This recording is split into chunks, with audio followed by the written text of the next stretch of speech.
నన్ను మోహన్ రెడ్డి గారిని ఎక్కించుకొని గండిపేట తీసుకెళ్లారు రామారావు గారు. గండిపేట వెళ్తున్నప్పుడు తీసుకెళ్ళాక ఒకటే చెప్పారు, ఇక్కడ మన పార్టీ కార్యాలయం నిర్మాణం చేస్తుంటే నేను ఆశ్చర్యపోయాను. అన్నగారు ఇక్కడికి ఎవరు వస్తారు సార్ ఇంత దూరం అంటే, కాదు మన జాతీయ రాజకీయాల్లోని కొత్త తరాన్ని తయారు చేయాలి, కొత్త నాయకత్వాన్ని తయారు చేయాలి, దానికి ఇదే అనువైంది, నేను కూడా ఇక్కడే ఆశ్రమం కట్టుకుంటానని చెప్పి కార్యక్రమం మొదలుపెడితే అదే మీ సారథ్యంలో, చంద్రబాబు గారి సారథ్యంలో వేలాది మందికి శిక్షణ ఇచ్చి ఇంతమంది గొప్ప నాయకులను తయారు చేసిన శక్తి గండిపేట కుటీరానికి, గండిపేట పార్టీ కార్యాలయానికి వచ్చింది. నిన్న కూడా లోకేష్ గారు పొదుపు మంత్రం పెట్టి కింద లెవెల్లో కార్యక్రమం చేద్దామంటే మేము అందరం అయ్యిద్దా అవ్వదా, ఎండాకాలం జరగదేమో అని సందేహాలు పెట్టాం. అయినా తాత వరవడిలో మనోడు ఒక పట్టుదల పెట్టాడు, అయ్యి తీరుతుంది, ఈ సెక్టర్ సక్సెస్ అవుద్ది అన్నాడు.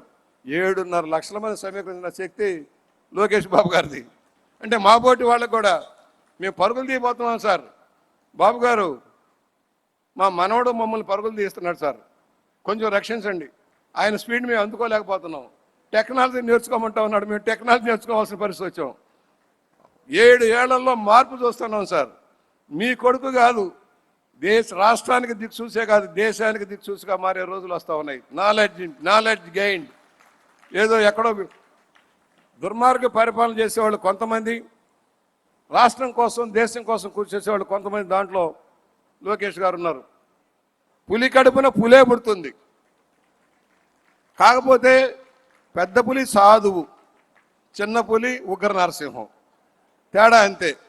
ఈ ఉగ్ర నరసింహం దెబ్బకి ప్రతిపక్షం ఎవడైతే ఉన్నాడో గొడ్డల పార్టీ పరారు ఆయనది రెడ్ బుక్కే కాదు, పరిపాలన వికేంద్రీకరణ ద్వారా రాష్ట్రాన్ని సమగ్రంగా నిలబెట్టడం కోసం, తెలుగు జాతి ఐక్యత కోసం, ప్రపంచంలో మన ఖ్యాతి నిలబెట్టడం కోసం చంద్రబాబు గారు చేస్తున్న కృషిలో ప్రధాన పాత్ర వహిస్తున్న లోకేష్ గారికి కూడా మేము ధన్యవాదాలు తెలియజేస్తూ, యువతరం వచ్చింది, మా తరాలు కూడా అయిపోతాయి. కాకపోతే యువతరం నేర్చుకోవాల్సింది కష్టపడటం.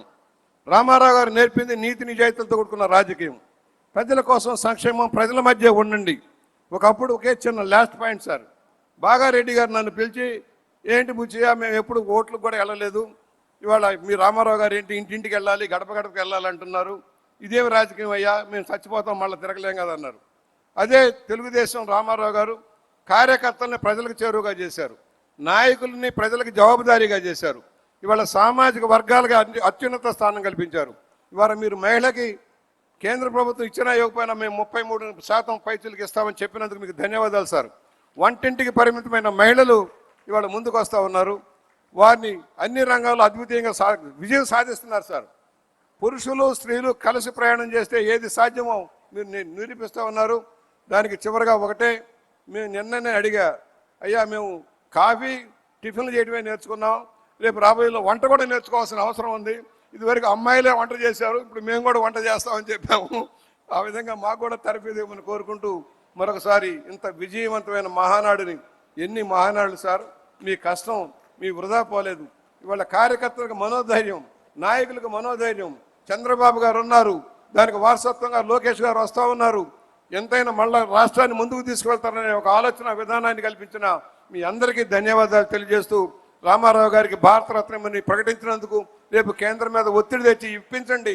ఆయనకు అన్యాయం జరిగింది, పద్మభూషణ్ ఇవ్వలా, పద్మవిభూషణ్ ఇవ్వలా, దాదా ఫాల్కే అవార్డు ఇవ్వలా, చిన్న వాళ్ళకి ఇచ్చారే కానీ ఎవరికి, ఆయన తెలుగుదేశం స్థాపించి కాంగ్రెస్ను మట్టి గడిపారన్న భావనతో ఆయనకి ఏ పదవులు సరిగా ఇవ్వలేదు.